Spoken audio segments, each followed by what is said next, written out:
Folks, we need to talk about Cam Ward.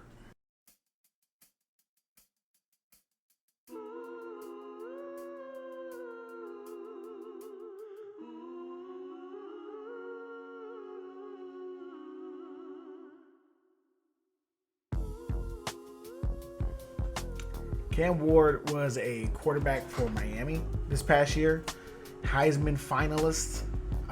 He was honestly he would have won probably if it wasn't for Travis Hunter putting up a historic season.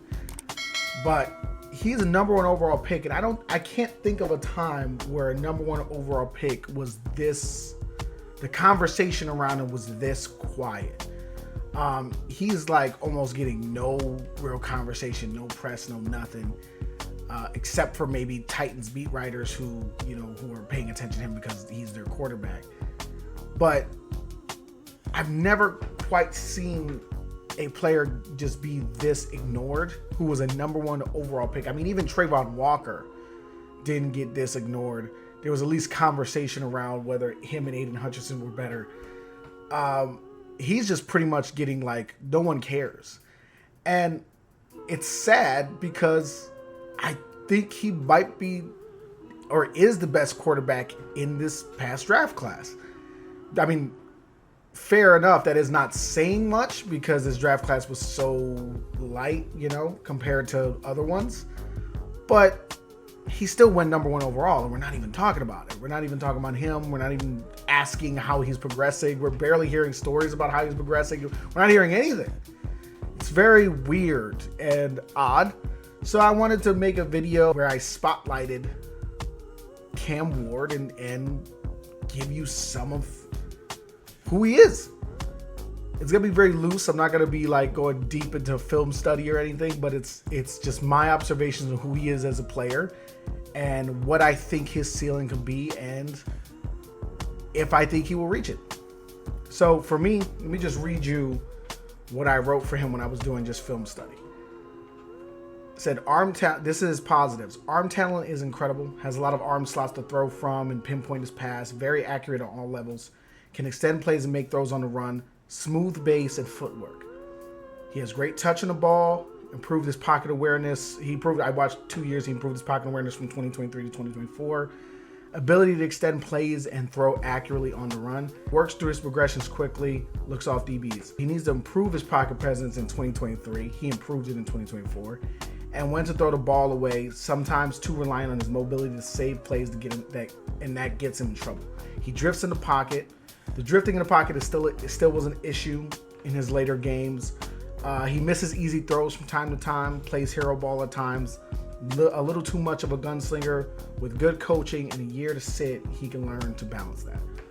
Now, and my comp form I had, I think it was around, if I remember correctly, it was Matt Stafford. Yeah, Matt Stafford here. I think he can be that good of a player. I think he'd be that good of a quarterback where he is legitimately like gunslinger, underrated. People don't give him a lot of credit.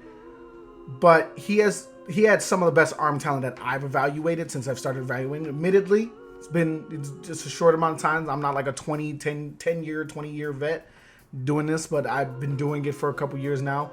And for me personally, I think he had some of the best arm talent outside of like Caleb Williams. As far as like can make every throw, can pinpoint passes, can be accurate on the run, can make throws. He had similar moments. Not to say that he's this guy, but he has similar moments when you watch him. There's moments where you're just like, oh, that's some Patrick Mahomes like throw right there, where it's all arm and it's just a beautiful pass, completely accurate. I think he can be a very good player. I think he can be end up being in the conversation as one of a top 10 quarterback. It's just surprising that no one's even like having the conversation around it. I think he is very talented. Now the real conversation though becomes, are the Titans going to put enough around him for him to have success, right? One of the biggest issues with them for years now, ever since they traded AJ Brown, which I don't know why they did that, was weapons. They have no weapons.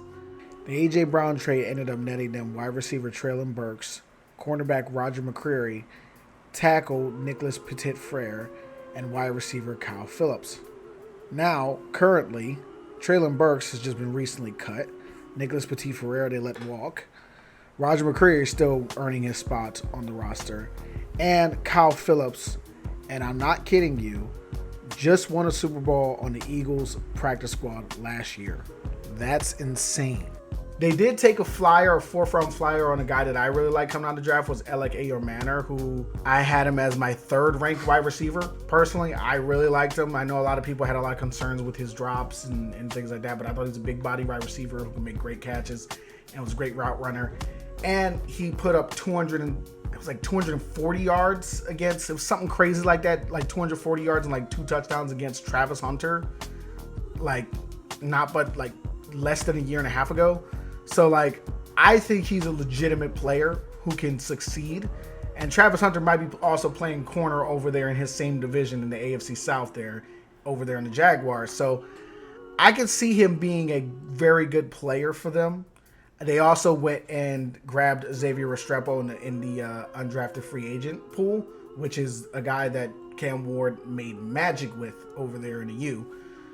And I just think they're putting players around him that he could succeed with, but they still don't have like a star player. They don't have like a star wide receiver or a star running back or anything like that right now. So right now, obviously this year is going to be a building year, but I think he's going to have, I don't want to say a Jaden Daniels-like season because Jaden Daniels probably, I mean, his season might be historic.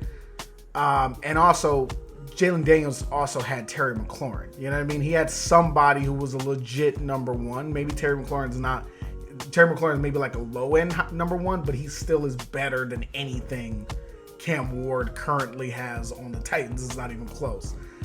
But I think he can have impact on this team to bring them to, at very least, push for a playoff spot. I think their defense is solid. It's solid enough to win some games for them. I think if he can just be steady at quarterback, or if he can be that guy that's a little transformative, that can raise the ceiling of a team, I think he can bring them to the playoffs.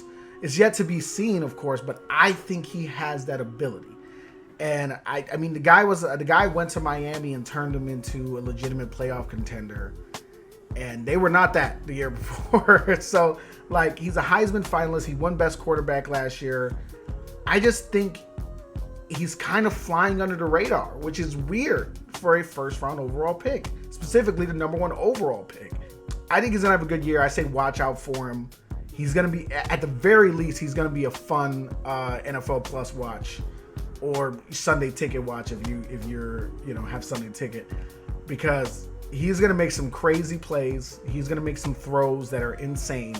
He had throws like he can layer throws. He's got a lot to his game that I think people are kind of undermining because he feels like a bit of a project. But I think he's not going to struggle as much. I think he has the mental makeup. I think he has the intangibles. He seems very locked in. I mean, this is a kid who was a 0-star recruit.